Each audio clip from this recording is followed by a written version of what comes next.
So I want to make a continuation or update on some storm damage stuff. I made a video last week about a big storm that had came through and some of the damage. And like I said, I want to keep talking about that, and I'm going to mostly focus on what's going on in some of our forested areas on the farm here. But real quick, I just want to touch on community.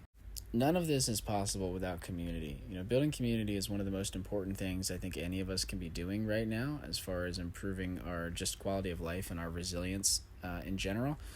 And I just want to express gratitude to my friends Jesse and EB and Claire, who came out and helped me clean up some of the downed cedar trees from this most recent storm. It was a huge help, and I really appreciate what you guys did.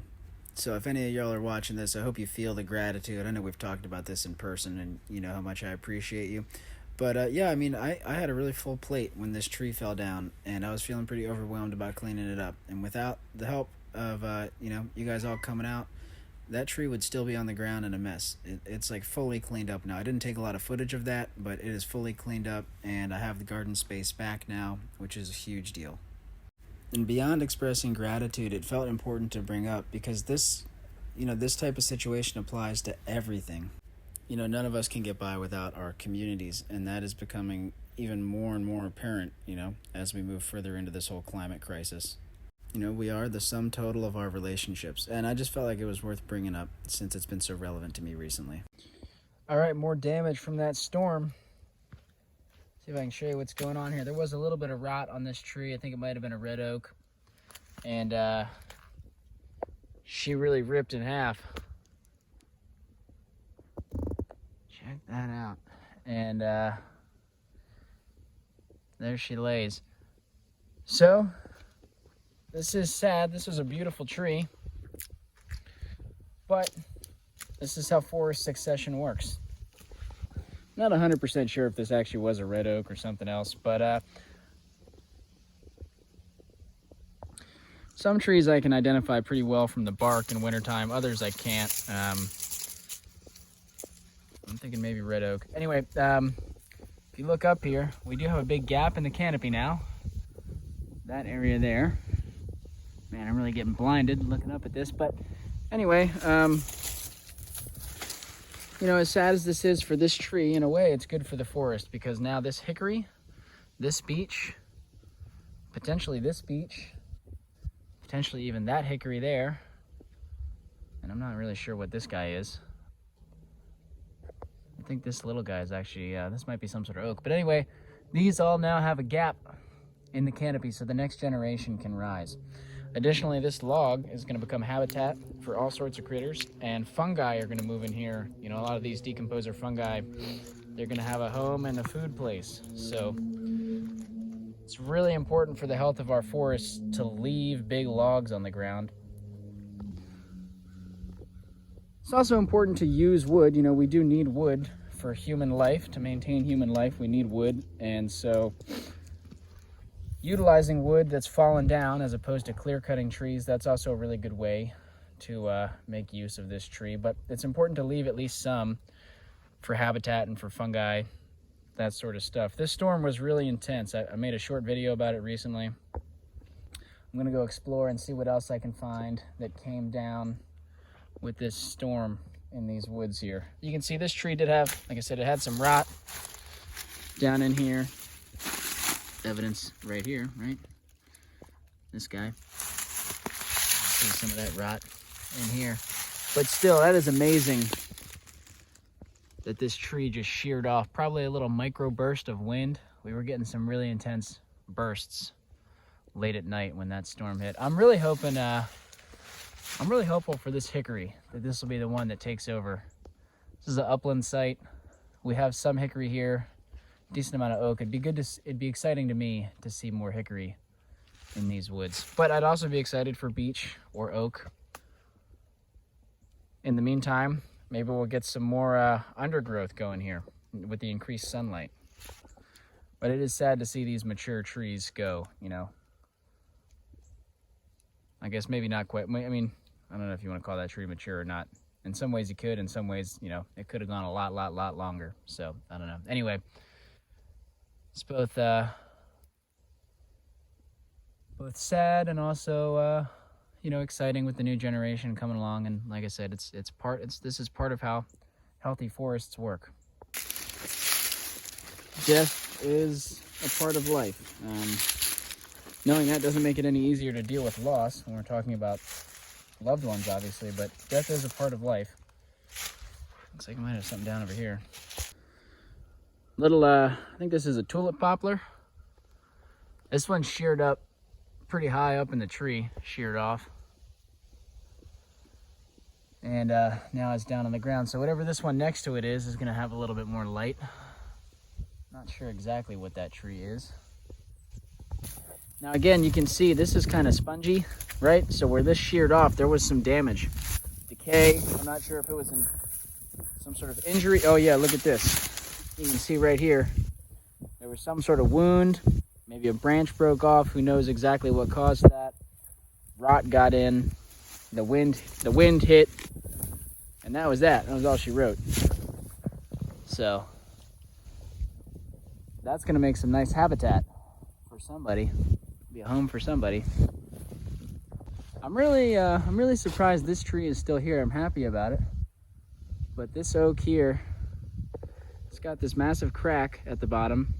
And I don't know if you can tell, I mean, it's got a real hard lean.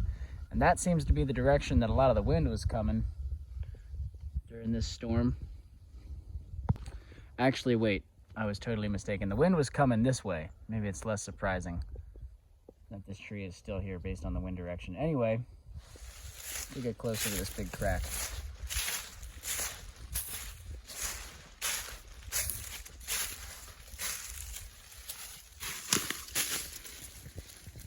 I can get my hand in there. It's a gnarly crack. This tree's got some lean. This is a really nice tree. I really like this tree, but I think probably its days are numbered. You know, the other thing to talk about here is fire. This is an upland site in the Piedmont of North Carolina, where definitely historically fire would have been a big part of this landscape. Fire has not touched this in a while. You know, my grandparents were down here. They would burn the fields, I'm pretty sure, on a somewhat regular basis, but I don't think they burned the woods. I don't really know. But I would definitely like to see fire back in this landscape within my lifetime. The reason I bring that up is just because if you're going to do fire management, you do have to consider that, you know, you don't want a super hot burn. You want frequent low intensity burns that are not going to harm the mature trees. You don't want too much fuel on the ground to burn it up. And so, you know, I was mentioning it's important to have these big logs rotting. That's something to consider, you know, when you're doing a fire safely and manage fire. You don't want a ton of fuel. So balancing those two needs, you know, the need of having trees rotting on the ground, but also not having too much fuel if you're going to incorporate fire. There's definitely some nuances there. I'm not super experienced with fire. If I, you know, whenever I get around to burning this, I'm either going to be properly trained by that point and or do it with other professionals around. Probably both, really. Have other professionals around. This is something you certainly, to burn this amount of space, you would need a permit. You would need the right people there. Not something you could just tackle willy-nilly. You know, these storms are getting worse because of the way that we're changing the climate. A lot of that has to do with fossil fuels and pollution. But another really big aspect of it is land management. And partially that's because we release a lot of carbon from the way that we mismanage our land. But the really big deal with these storms, this is all effectively bare ground. You know, there's a cover crop on it right now. This is what cover crops look like to a lot of farmers in the industrial world. It's better than nothing for sure, but this is effectively bare ground. Look how much soil we can see here. Okay, this is not covered. When the majority of the landscape looks like this for a lot of the year, you get these massive rain events. This soil is compacted. It is not able to infiltrate water at a fast rate. And even the way that we design these fields, we have waterways coming down the middle of them. We're trying to sheet the water off. Here, the water is sheeting down into this pond. But the general pattern is that we get these massive rainstorms with all this rain coming down, you know, inches in a matter of hours. It's just way too much water going downhill into those creeks. And that is a major reason why we're seeing more damage from the floods. Like as you can see, this road here that washed out. Of course, another aspect to this is that most of our road infrastructure is old, and you can see that pipe had been decaying for a long time. A lot of our roadways are in desperate need of repair. That makes the situation worse. It compounds it, but and it's also why we have a lot of sedimentation issues. We're losing a lot of soil every time it rains and every time the wind blows. You can see here already where soil is washing down in this field. And this is cover crop. The way to prevent this is to change the way that we manage land, and that's a really complicated and nuanced subject. Give a brief example of how this could look different is, for this cover crop to be more effective, first of all, it needs to be multi-species, not just one species, and it needs to be planted earlier in the year. Because it was planted late, because it's not a huge priority, it doesn't generate any income for the farmer in a lot of cases. It's just kind of planted whenever is convenient. Typically late enough in the season, it doesn't grow very big before winter, and then it stops growing. And so all these winter storms, the cover crop's not growing much, and it's not holding a lot of the soil. Again, this is way better than nothing, bare soil, but it could be a lot better than what it is. Kind of breezing over that. Like I said, that's a very nuanced subject, and it's gonna look different on every field, in every forest, in every yard. It's gonna look different. It's very nuanced. But generally speaking, we have just silly amounts of bare ground in the industrial world. And it's a big problem. It's not the only problem, but it's a big problem. And when you see, culverts blown out of stream crossings, like I showed from this, that happened in this storm, it's like this is a big part of why that's happening. Part of it is that culvert was old. It probably hadn't been repaired in a long time, was installed forever ago. Part of it is that the storms are getting more intense than they used to be and more frequent than they used to be. But a big part of it is land management. We're pushing way too much water way too fast down into the low areas. But, we can definitely do a lot about it. For example, I'm down here today to collect willow cuttings, grow out a bunch of willow trees to distribute through the nursery.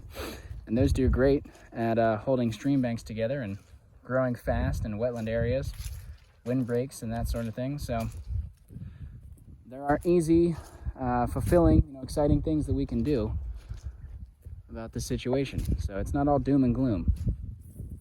Plus it's beautiful out today. A lot of sediment in the water, but it's beautiful weather out today. Hope the wind hasn't been too bad. I hope y'all can hear me. But anyway, I got some cutting to do and a lot of walking to do. It's way too wet to bring the truck back in here. So I'm gonna put the old phone down and get to it.